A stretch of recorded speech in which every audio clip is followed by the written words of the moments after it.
ఓం అవిద్యానామంతస్థిమిరమిహిరద్వీపనగరీ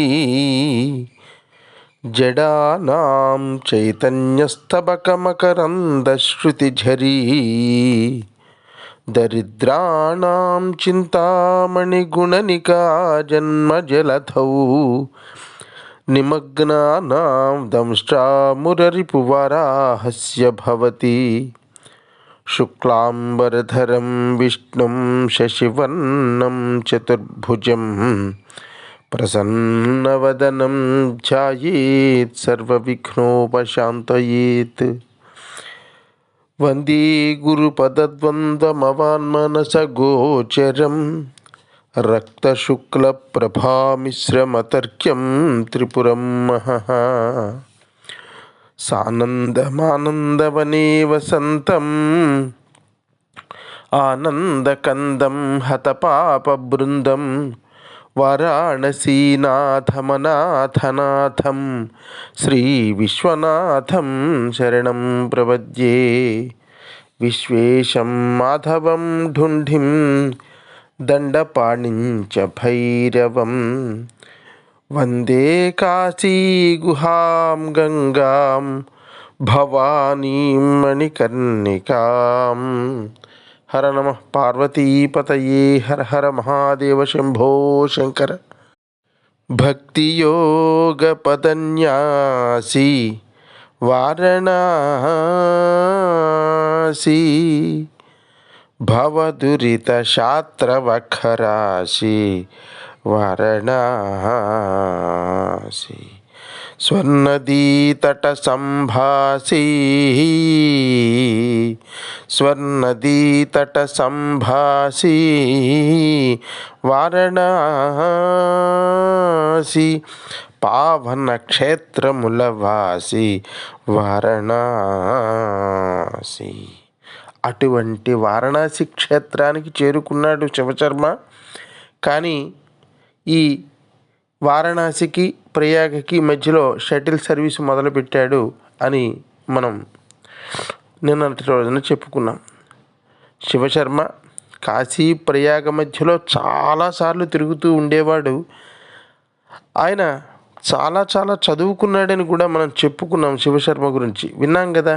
కానీ తాను చదువుకున్నటువంటి చదువు మీద అవగాహన లేదు ఆ శివశర్మకి.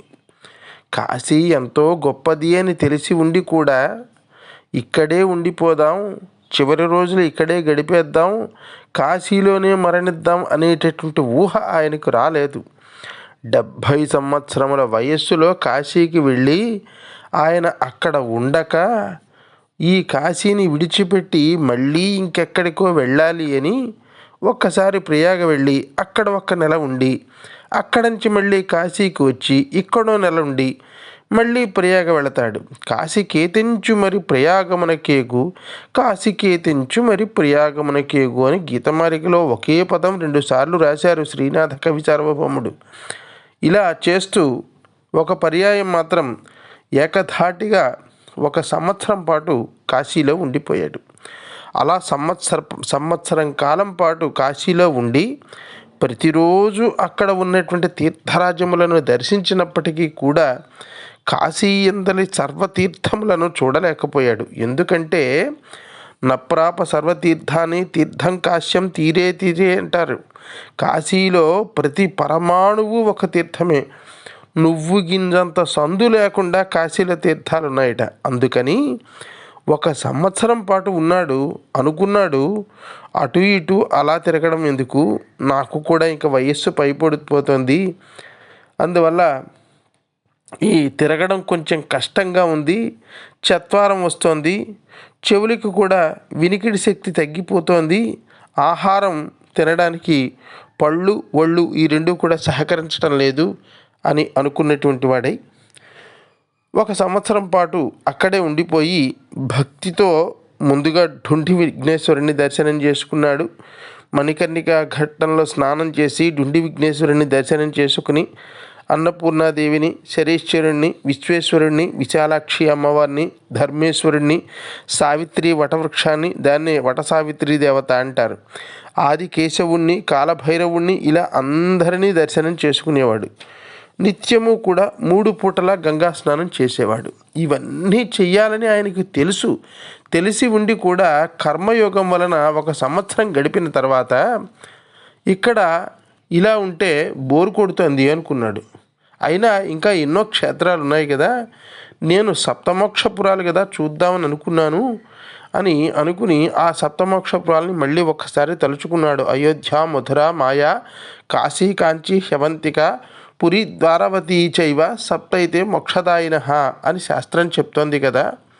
అయోధ్య చూశాను, కాశీని చూశాను, ఇంకా మధుర మిగిలిపోయింది, ఇంకా అవంతి మిగిలిపోయింది, కాంచీపురం మిగిలిపోయింది, ద్వారక మిగిలిపోయింది, మాయాపురం అంటే హరిద్వారం మిగిలిపోయింది. ఇవి కూడా చూద్దాం అనుకున్నాడు. అనుకుని అక్కడి నుంచి బయలుదేరాడు. ముందుగా ఆయన పరమ పవిత్రమైనటువంటి మధుర పట్టణానికి వచ్చాడు. ఒక్కసారి బృందావనం చూడాలి అని అనుకున్నాడు. బృందావనంలో నిరంతరం శ్రీకృష్ణ పరమాత్మ సంచరించేటటువంటి స్థలాలు కొన్ని ఉంటాయి. అందులో ఆ అఘాసురుని సంహరించి చెద్దన్నం తిన్నటువంటి స్థలం ఈ యుగం అంటే ఈ ద్వాపరయుగం కాదు, ప్రస్తుతం మనం 18వ మహాయుగంలో ఉన్నాం. కలియుగ ప్రమాణం 4,32,000 సంవత్సరాలు, ద్వాపరయుగ ప్రమాణం 8,64,000 సంవత్సరాలు, త్రేతాయుగం 12,96,000 సంవత్సరాలు, కృతయుగం 17,28,000 సంవత్సరాలు.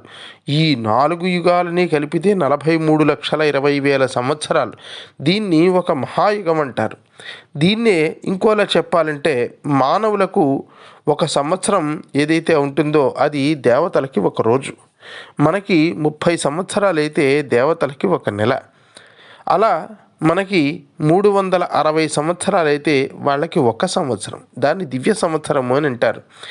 అలాంటివి 1200 దివ్య సంవత్సరాలు అయితే 1 కలియుగం, 2400 దివ్య సంవత్సరాలు అయితే అది ద్వాపరయుగం, త్రేతాయుగం వచ్చి 3600 దివ్య సంవత్సరములు, కృతయుగం 4800 దివ్య సంవత్సరములు.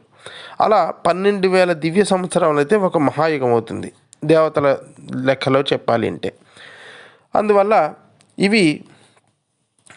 ఇలాంటివి 1 మహాయుగానికి మనం చెప్పుకున్నాం కదా 43,20,000 సంవత్సరాలు ఉంటాయని.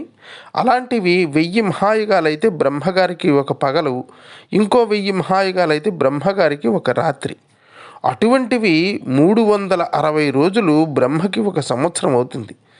బ్రహ్మగారి ఆయుర్దాయం 100 సంవత్సరాలు. అందువల్ల ఇప్పటికీ మన లెక్క ప్రకారం 18 ద్వాపరయుగాలు గడిచాయి. ఏదో ఒక ద్వాపరయుగంలో కృష్ణుడు అక్కడే తిరుగుతూ ఉంటాడు.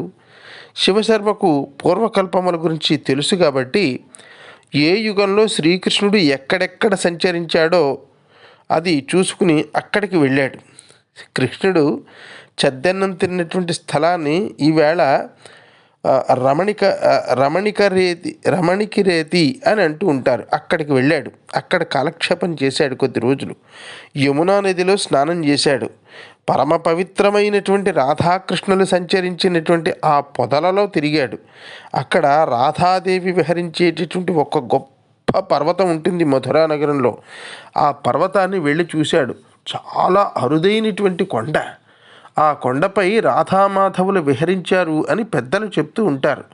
ఆ యమునా నదీ తీరంలో ఉన్నటువంటి మధుర అసలు పేరు మధుపురం. మధు అనేటటువంటి పేరు గల రాక్షసుడు 14వ మహాయుగంలో ఈ మధుపురాన్ని రాజధానిగా చేసుకుని పరిపాలించాడు. మధుపురాన్ని పరిపాలించినటువంటి పురము కాబట్టి ఆ పురమునకు మధుపురము అయ్యింది.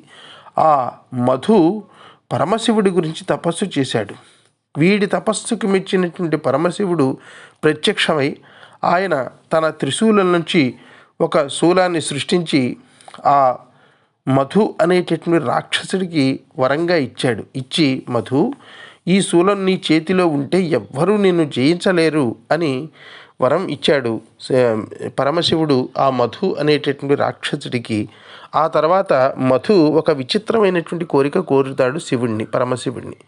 ఆ మధు అనేటటువంటి రాక్షసుడు పరమశివుణ్ణి ఏం కోరిక కోరాడో శివుడు ఆ కోరికను మన్నించాడా లేదా ఏమన్నా తిప్పి ఏమన్నా ఇచ్చాడా, ఇది మనం రేపటి కథా భాగంలో శ్రద్ధగా వినేటటువంటి ప్రయత్నం చేద్దాం భక్త మహాశైలారా.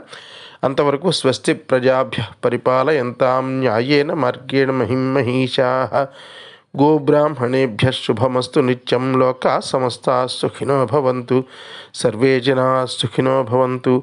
హర నమః పార్వతీపతయే. హర హర మహాదేవ శంభో శంకర.